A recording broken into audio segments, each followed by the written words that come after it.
스튜디오의 조명이 서서히 눌리듯 낮아지던 순간 김용빈의 목소리는 이상하리만치 차분했다. 그의 입술이 아주 조금 열리자 객석의 숨소리까지 들릴 만큼 정적이 쏟아졌고 붉은 텔리라이트를 켠 카메라 수십 대가 일제히 한 사람에게 초점을 고정했다. 늘 단정한 미소로 무대를 장악하던 그가 7년간 감춰둔 문 하나를 조용히 그러나 되돌릴 수 없게 열었다. 사람이 누구냐고요? 제가 도망치던 그 이름 제 아버지였습니다. 말끝이 다 닿기도 전에 공기가 뒤집혔다.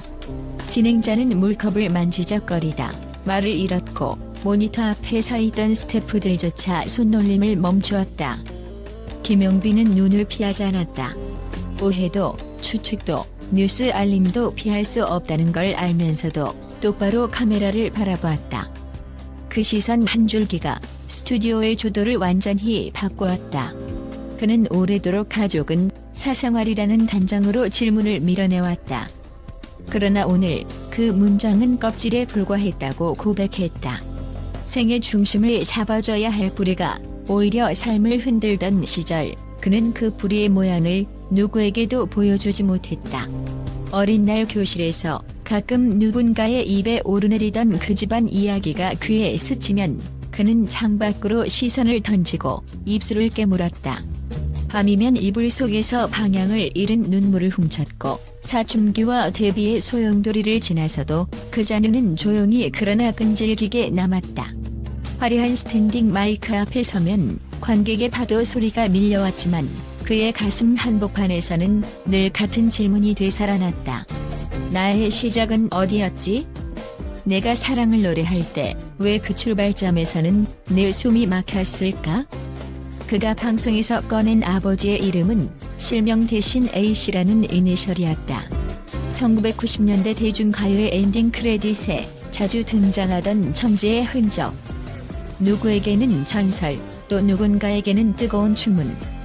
김용빈은 폭로 대신 고백을, 공격 대신 화해의 서두를 택했다. 어머니는 늘 한마디만 하셨어요. 그 사람처럼 살지 마. 그 말이 저에겐 매일 밤 떨어지는 별 같았어요. 예쁘게 반짝였지만 손에 잡으면 뜨겁고 결국 손바닥을 데이게 하는 그의 목소리는 낮았지만 단단했다. 대중 앞에서 산뜻한 농담으로 분위기를 띄우던 사람이 사실은 불규칙한 떨림과 싸워왔다는 사실. 공황이라는 단어가 우리 사회의 언어가 되기 훨씬 전부터 한밤중 복도에서 탁자 모서리를 움켜쥐며 스스로를 달래던 밤이 있었다는 사실. 무대가 무섭다로는 설명되지 않는 떨림이었다. 리허설이 끝나도 귀에서 이어폰을 빼지 못한 채 심장을 손바닥으로 눌러 달라야 했던 새벽들. 그가 한 걸음 나아갈 때마다 과거는 자꾸 그 발목을 잡았다. 그럼에도 그는 노래를 택했고 무대를 택했고 언젠가 반드시 마주해야 할 한 사람을 결국 마음속에 남겨두었다. 그리고 어느 여름날 그의 휴대전화가 아주 오래된 시간을 불러내는 벨소리를 냈다. 이독자님 맞으시죠? 병원 사회복지사입니다. 환자분이 아드님을 찾으십니다. 문을 여는 데는 몇 초였지만 문턱을 넘는 데는 7년이 걸렸다. 수액이 떨어지는 소리가 방 안의 시간을 한 방울씩 해체했고 침대 위의 얼굴은 크레딧 속전설이 아니라 그저 한 사람이었다. 그는 오래 바라보지 못했다. 목구멍까지 올라온 말들이 번번이 걸려 굳었고 한 번도 다 잡지 못한 손끝은 허공을 더듬었다. 그때 들려온 목소리는 생각보다 작았다. 미안하다. 의미한다는 늦은 말. 그 한마디의 균열로 무너져 내리는 원망과 그럼에도 남아있는 상처의 온도. 그는 그날 알았다. 용서는 문장보다 느리고 증오는 침묵보다 길다는 것을. 병원을 빠져나오는 길, 그는 도망치듯 숨을 몰아쉬었다. 그리고 몇 달 동안 무대에 오르지 못했다. 그러나 그 도망침이 시간이 지나보니 가장 멀고도 정확한 반언이었다는 사실을 그는 뒤늦게 깨달았다. 말하지 못해 생긴 감정의 응어리는 말해야만 풀렸다. 숨기는 데 쓴 에너지는 드러내는 순간 비로소 빛으로 바뀌었다. 그가 그 빛을 처음 사람들 앞에 가져온 밤, 스튜디오의 공기는 다른 계절이 되었다. 방송에서 그는 마침내 짧고 또렷하게 말했다. 저는 그를 미워했고 사랑했고 결국 용서했습니다. 그 말이 입 밖으로 나온 순간 본인도 놀란 듯 잠시 눈을 감았다가 아주 옅은 미소를 지었다. 준비된 대본의 줄이 아니었다. 방금 이 자리에서 스스로에게 확인 도장을 찍듯 꺼낸 고백이었다. 방청석에서 울음이 조용히 스며 나왔고 촬영장 구석 모니터를 지켜보던 스태프도 이어폰을 살짝 벗었다. 누군가는 그것을 드라마라 불렀고 누군가는 최후라 불렀다. 맞든 틀리든 중요한 건 이름이 아니었다. 방향이었다. 끝이 아니라 시작이었다. 그날 밤 이후 오래된 자작곡 한 곡이 다시 떠올랐다. 그 사람. 발매 당시에는 누구를 향한 편지인지 쉽게 읽히지 않던 그 노랫말이 이번 고백을 기점으로 완전히 다른 결을 입었다. 팬들은 앨범 북 대신 마음의 북밑을 펼치듯 가사를 다시 읽었다. 간결한 피아노 루프 위로 무게감 있게 흐르는 멜로디, 후반부 살짝 흔들리는 호흡. 그제야 비로소 노래의 방향이 보였다는 댓글이 줄을 이었다. 음악 플랫폼의 실시간 차트에서는 조용한 재상승이 시작되었다. 화려한 바이럴이 촉매가 된 역주행이 아니라 뒤늦게 이해된 진심이 만들어낸 반응. 라이브 클립의 댓글창에는 상처를 팔았다는 냉소와 상처를 번역했다는 응원이 교차했고 김용빈은 그중 두 번째 문장에 가볍게 고개를 끄덕였다. 저는 상처를 거래하지 않았어요. 상처를 노래로 바꿨을 뿐이에요.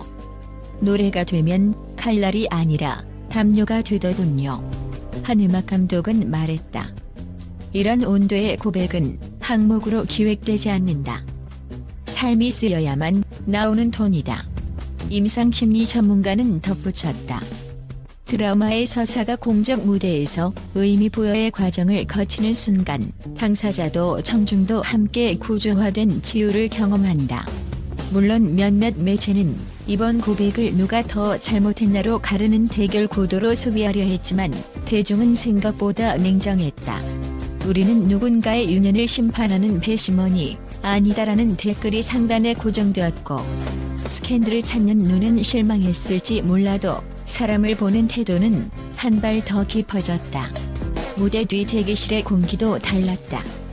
리허설을 마치고 내려온 그는 물을 한 모금 마시고 벽에 등을 기댔다. 매니저가 조심스레 괜찮으세요?